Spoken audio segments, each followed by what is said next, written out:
नमस्कार दोस्तों, खबर भोजपुरी में आप सभी का स्वागत है। आज हम बात करेंगे नगर निकाय चुनाव की, जो उत्तर प्रदेश में अभी आ रही है। इस समय हमारे साथ हैं राजू डालमिया जी, जो पूर्व में नगर अध्यक्ष रह चुके हैं। 1995 और 2000 तक इनका कार्यकाल रहा है और ये सपा से ही उस समय रहे हुए हैं और इस समय सपा के ये संभावित प्रत्याशी हैं। तो हम बात करेंगे इनसे, जितनी विकास की थी उसके बाद, इनके कार्यकाल के बाद कई लोग आए और 22 साल के बाद फिर यह वापस आए हैं। और यहाँ के व्यापारी और सब लोग यह का कहना यह है कि यहाँ पे शौचालय नहीं है और सब चीज़ नहीं है, फिर यह विकास कैसे करेंगे, जबकि यह संभावित प्रत्याशी हैं सपा से। तो हम इनसे आइए बात करते हैं कि यह फिर किस कारण और कैसे फिर इन्होंने यहाँ पर आए हैं। सर्वप्रथम मैं आपके चैनल को धन्यवाद देता हूं, आप सभी बंधुओं को भी धन्यवाद देता हूं कि आपने मुझे इस योग्य समझा कि आपके चैनल पे मुझे बोलने का अवसर दिया। इसके लिए मैं पुनः आपको धन्यवाद देता हूं और धन्यवाद खड्डा की जनता को भी देता हूं। आपका जो प्रश्न है कि मेरा जो कार्यकाल रहा 1995 से 2000 तक का, तो मैं संक्षिप्त में आपको बताना चाहूँगा कि मैं समाजवादी पार्टी से प्रदेश में पहला ऐसा उम्मीदवार घोषित हुआ। समाजवादी पार्टी से प्रदेश में पहला नंबर घोषणा खड्डा नगर पंचायत की हुई थी और उस समय माननीय मुलायम सिंह ने मुझे फ़ोन पे बधाई भी दिया था। मेरे सामने चूँकि भारतीय जनता पार्टी की सरकार थी, स्थानीय विधायक माननीय दीपलाल भारती जी थे और यहाँ 11 सदस्य हुआ करते थे। हमारे दल से मात्र 3 सदस्य चुन करके आए थे। मेरे सामने बहुत बड़ी चुनौती थी खड्डा के विकास की, लेकिन यहाँ के जनता का इतना अपार सहयोग मुझे प्राप्त हुआ जिससे मेरा आत्मबल काफ़ी मजबूत हुआ। उस समय कोई निधि नहीं हुआ करती थी निकाय में, कोई ऐसी योजना नहीं थी जिससे कि नगर विकास के लिए कोई धन आवे। उस समय 28 महीनों का पूर्व कार्यकाल में कर्मचारियों का वेतन बकाया था, लेकिन खड्डा की जनता की सहयोग से, अपने कमेटी के सहयोग से मैं उन कर्मचारियों को शीघ्र वेतन देने में सफल हुआ और 5 साल का जो मेरा कार्यकाल रहा उसमें मात्र 47 लाख रुपया धन मुझे मेरे प्रयास से प्राप्त हुआ था और जिससे मैंने खड्डा के सारे 11 वार्डों में चौमुखी विकास किया।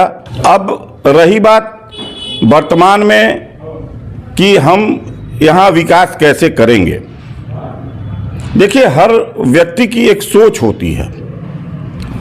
कुछ चीज़ें ऐसी हैं कि मैं अभी आपके समक्ष नहीं रख सकता हूँ कि हम नगर का क्या मॉडल देंगे, नगर का विकास कैसे करेंगे, नगर में धन कैसे आएगा। यह खड्डा के लोगों को पूर्ण विश्वास है कि अगर समाजवादी पार्टी ने मुझे अपना प्रत्याशी बनाया तो मेरे कार्यकाल में एक मॉडल के रूप में खड्डा जो है विकसित होगा। पहले 1995 और 2000 तक जब आपकी कार्यकाल थी, उस समय जनता आपसे खुश थी। फिर यह 20-22 साल के अंतराल के बाद अभी आप आए हैं, तो आप जनता से जब संपर्क किए हैं तो जनता ने क्या कहा? हम लोग तो ऐसे व्यक्ति हैं कि राजनीति हम लोगों का पेशा नहीं है। राजनीति को हमेशा हम लोगों ने सेवा समझा है और सेवा के रूप में ही, आज भी सेवक के रूप में ही खड्डा की सेवा करने के लिए आया हूं। और जब जब खड्डा में कोई आवश्यकता रही है, मैं निरंतर, मेरा जन्म खड्डा में हुआ है, मेरा सारा कर्म भूमि खड्डा रहा है, मेरी राजनीतिक भूमि खड्डा रही है और मेरा जीवन भी खड्डा में ही बीतेगा।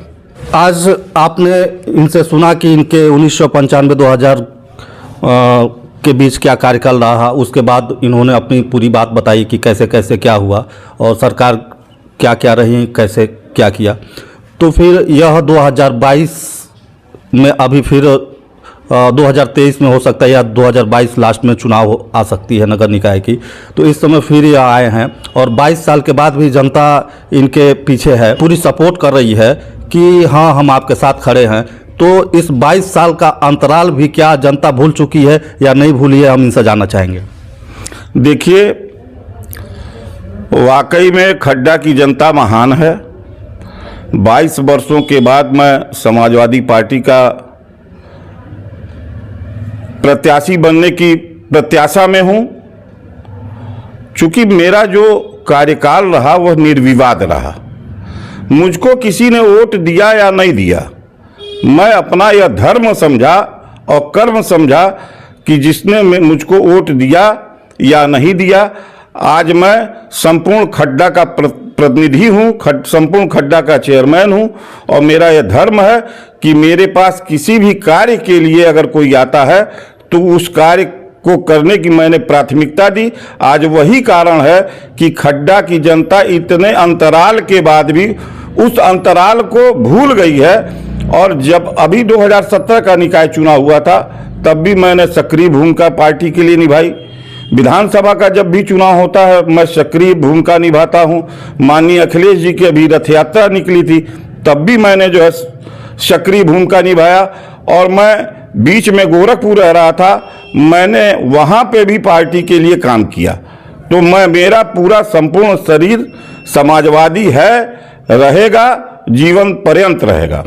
अभी तो आप समाजवादी पार्टी के संभावित प्रत्याशी हैं और काफ़ी समाजवादी पार्टी के पीछे कई लोग हैं, जैसे अपना अपना दावा ठोक रहे हैं, ताल ठोक रहे हैं। तो हम आपसे पूछना ये चाहेंगे कि अगर पार्टी आपको टिकट देती है तो आप पार्टी के लिए क्या करते हैं? हम लोग समाजवादी पार्टी के सच्चे सिपाही हैं। समाजवादी पार्टी से 4 उम्मीदवारों ने टिकट की मांग की है, आवेदन किया है। 4 में मैं एक चौथा व्यक्ति मैं भी हूँ। पार्टी जिसको भी टिकट देगी, चाहे मुझको दे या हमारे अन्य किसी भाई बंधु को दे, जिसको भी टिकट देगी निष्ठा के साथ हम लोग जो पार्टी का सिंबल साइकिल है, साइकिल के लिए वोट मांगेंगे। और पूरी कोशिश रहेगी कि पार्टी के लिए हम जब भी किसी पद पे रहे हों या न रहे हों, हमने समाजवादी पार्टी को जगाने का, समाजवादी पार्टी के साइकिल को चलाने का इस विधानसभा में काम किया है। हमने हमेशा पार्टी के लिए काम किया है और समाज के लिए काम किया है कि समाज में जो दबे कुचले लोग हैं उनका किस प्रकार उत्थान होगा। हमारी पार्टी की, लोहिया जी की, माननीय मुलायम सिंह जी की, आदरणीय हमारे पूर्व मुख्यमंत्री राष्ट्रीय अध्यक्ष माननीय अखिलेश यादव जी की हमेशा यही सोच रही है। उसी सोच के तहत हम लोग पार्टी के नीति पे काम करने वाले लोग हैं। आज खड्डा व्यापारियों के बीच ऐसा त्राही त्राही मचा है और बाजार है वो, यहाँ पे न शौचालय है न कुछ है और जिससे यह लोग काफ़ी पीड़ित है। तो पहले हुआ करती थी, अब नहीं है। तो आप निकाय अध्यक्ष बनने के बाद आपकी क्या? देखिए, यह तो जनता का अधिकार है, नागरिक सुविधा, और चाहे वो ग्राम सभा के प्रधान हो, चाहे वो टाउन एरिया के चेयरमैन हो, यह उनका नैतिक कर्तव्य बनता है कि उनको शुद्ध पेयजल उपलब्ध कराना, सुलभ शौचालय उपलब्ध कराना, मूत्रालय, यह सब बहुत छोटा काम है। हमारी सोच बहुत बड़ी है, यह तो सुविधा उनको मिलेगी ही मिलेगी, लेकिन हमारी जो सोच है इससे आगे बढ़ के है कि प्रदेश में जितनी निकाय हैं, खड्डा एक अलग मॉडल के रूप में पहचाना जाए। शौचालय, व्यापारियों की बहुत सारी समस्याएं हैं। हमारे कार्यकाल में यहाँ विद्युत की बहुत बड़ी समस्या आई थी, हमने आंदोलन किया, इंस्पेक्टर को यहाँ बैठाया, हम लोग जिले से अधिकारी आए और उसका समाधान हुआ।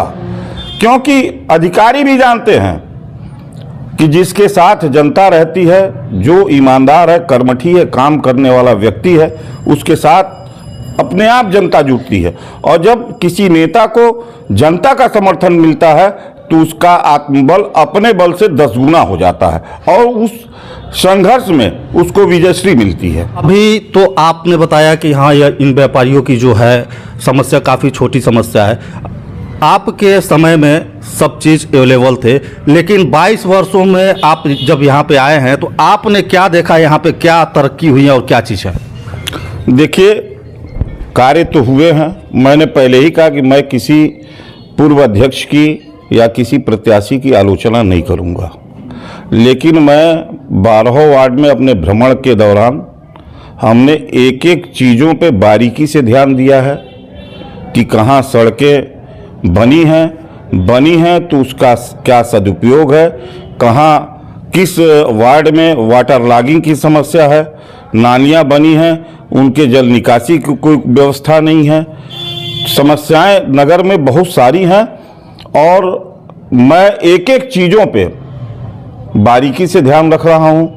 चाहे यहाँ प्रधानमंत्री आवास की समस्या हो, कैसे यहाँ आवास आए, क्या क्या चीज़ें हुई, मैं बहुत इसके विस्तार में नहीं जाना चाहूँगा, लेकिन मेरी नज़र जो है वह बहुत छोटे से छोटे और बड़ी से बड़ी समस्याओं पे है। और जो प्रबुद्ध वर्ग मिल भी रहा है, अगर वो कोई चीज़ें बता रहा है, मैं डायरी में अपने नोट कर रहा हूँ, ताकि मतलब जब आदमी पद पे आ जाता है तो उसके सामने और भी कार्य बढ़ जाते हैं, तो मैं मेरे दिमाग से कहीं मिसिंग ना हो, इसलिए मैं हमेशा डायरी और पेन लेके चलता हूँ। जो भी चीज़ें सामने नज़र आती है उसको तुरंत अपनी डायरी में नोट करता हूँ। अगर खड्डा के हमारे नागरिक बंधु, हमारे भाई बंधु अगर अवसर दिए तो मैं ये भरोसा दिलाना चाहूँगा कि उनको मेरे तक विकास के कार्यों के लिए आने की शायद आवश्यकता नहीं पड़ेगी। यानी कि भ्रमण के दौरान आपको भी थोड़ा थोड़ा यह यकीन है कि कुछ कमियां हैं इस नगर में। आइए हम बात करते हैं सपा के वरिष्ठ कुशीनगर जनपद के नेता व्यास मिश्रा जी से, जिन्होंने सपा के लिए बहुत कुछ योगदान दिया है और यह आज भी उसी चीज़ पे अड़े हुए हैं कि जो सपा की कार्यनीति है। तो मैं इनसे जानना चाहूँगा कि कुछ सपा की नीतियों के बारे में। जी सर, बताएं। देखिए, समाजवादी पार्टी का उदय ही संघर्षों में हुआ और विकास कार्य ही प्राथमिकता रहा है समाजवादी पार्टी का। तो जब भी जनता ने अवसर दिया, उत्तर प्रदेश का सर्वांगीण विकास आदरणीय पूर्व मुख्यमंत्री स्वर्गीय नेताजी ने भी किया और अवसर जनता ने दिया तो आदरणीय पूर्व मुख्यमंत्री राष्ट्रीय अध्यक्ष माननीय अखिलेश यादव जी ने भी विकास कार्य किए। अस्पतालों में 1 रुपया फीस पर दवाएं उपलब्ध होती हैं। गन्ने का समुचित मूल्य हर साल कुछ न कुछ बढ़ोतरी करके समाजवादी पार्टी के कार्यकाल में मिला। समाजवादी पेंशन निचले तबके के लोगों को देने का काम आदरणीय अखिलेश यादव जी ने किया। उत्तर प्रदेश को उत्तम प्रदेश बनाने का हमेशा हर संभव समाजवादियों ने प्रयास किया है। अभी आपने पूरे कुशीनगर की बात बताई और प्रदेश की बात बताई। हम बात कर रहे थे नगर निकाय के चुनाव पर, और नगर निकाय जो खड्डा है, यहाँ पे एक आईपीएल शुगर फैक्ट्री है और आपके ज़माने से भी चली आ रही है। इस शुगर फैक्ट्री द्वारा इस नगर में लोगों की समस्या यह है कि इसके राख और इससे जो निकलती हुई अवशिष्ट हैं, उससे पूरे नगर का और अगल बगल के क्षेत्रों का पानी दूषित हो चुका है और उसके राख से लोगों के भोजन में, लोगों के घरों में सब कुछ मतलब दूषित हो रहा है, जिससे काफ़ी बीमारियां फैल रही हैं। तो मैं जानना चाहूँगा कि इस पर आप क्या चाहते हैं और इस सरकार को क्या करना चाहिए, और आप होते तो क्या करना चाहिए? देखिए, सरकार को सबसे पहले वो प्रदूषण मुक्त इस फैक्ट्री को, नगर को बनाना चाहिए। उस दिशा में अब तक तो कोई प्रयास नहीं हुआ। अगर जनता ने खड्डा में समाजवादी पार्टी का अध्यक्ष चेयरमैन बनाया तो उस आईपीएल के खिलाफ समाजवादी पार्टी के लोग बड़ा आंदोलन करके, और जो ये खड्डा में राख और पानी प्रदूषित हो रहा है, उसके लिए आईपीएल को हम बाध्य करेंगे कि आप अपना प्रबंध करिए, जिससे आम नागरिक को प्रदूषित पानी और राख से छुटकारा मिल सके। अभी तो आपने अपने सरकार के बारे में बताया, इस सरकार को क्या करना चाहिए? देखिए, तुलसीदास ने लिखा है कि समर्थ को नहीं दोष घुसाई। सामर्थ्यवान व्यक्ति कहीं गलती करता है तो उसका दोष नहीं माना जाता है। इस नाते इस सरकार, जो भी सरकार ये काम कर रही है, अपनी उपलब्धि खुद ही लोग गिना रहे हैं और जनता एक एक चीज़ पर गौर कर रही है। जनता वक्त का इंतजार कर रही है। जो ही 24-27 का चुनाव आता है, इनके द्वारा कराए गए विकास कार्यों का जवाब इनके खिलाफ वोट करके जनता करारा जवाब देगी और प्रदेश में और देश में गैर भाजपा की सरकारें बनेंगी। अब इस सरकार के संबंध में इससे ज़्यादा मुझे और कुछ नहीं कहना। अभी आपने बताया कि इनका जैसे विकास कार्य है वो कुछ और है और जहाँ पे धरातल पे वहाँ कुछ नहीं है, तो मैं यह जानना चाहूँगा कि इनकी कथनी और जो करनी की बात है उस पर आप क्या प्रकाश डाल सकते हैं? देखिए, इनकी कथनी और करनी दोनों में कहीं से समानता नहीं। ये कहते कुछ और है और करते कुछ और देश की जनता, प्रदेश की जनता भोली भाली है। जैसे खड्डा नगर पंचायत हो या तमाम शहरों में जंतर बेचने वाले आते हैं और अपने जंतर का तमाम खूबियाँ गिना देते हैं और अंत में यह कहते हैं कि जिनके पॉकेट में पैसा होई हमारी जंतर या अंगूठी नहीं कीनी तो 12 बजे राती के गोहन साहब और छाती पर चढ़ के फुफकार मारी।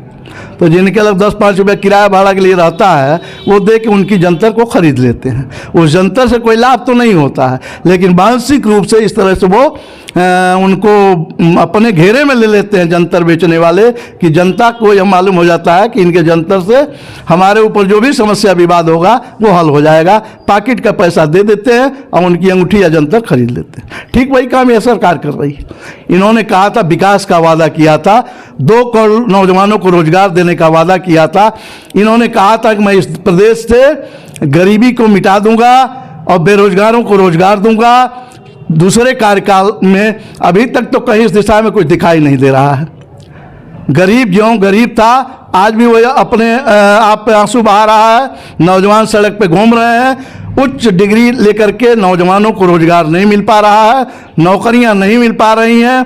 गन्ना किसान की जो समस्या है, इन्होंने कहा कि मैं एमएसपी मूल्य दे करके और धान की खरीद करूंगा और हमको लग रहा है कि किसी क्रय केंद्र पर धान की खरीद सही ढंग से नहीं हो पाई रही है, क्योंकि जो किसान, एक तो छोटे छोटे लोग किसान हैं यहाँ, किसान जो धान लेके जाते हैं उनका धान वहीं 3 बार उसका वसूली कराया जाता है और पता यह चलता है 1 कुंटल में 20 किलो पहिया के नाम पर छांट दिया गया और फिर उनको चेक दिया जाता है। चेक का भुगतान कम मिलेगा और उस किसान को बेच के बेटे को फीस देना है, बेटी की दवाई कराना है, माँ बाप की दवाई कराना है, तो चेक के भरोसे उस किसान का काम नहीं चल पाता है। इसलिए लोग बनिया के हाथ औने पौने दावों पर अपने धान को बेच देते हैं। क्रय केंद्रों पर बहुत कम लोग जा पा रहे हैं। क्रय केंद्रों पर वही जाते हैं जो व्यवसायी वर्ग के लोग हैं।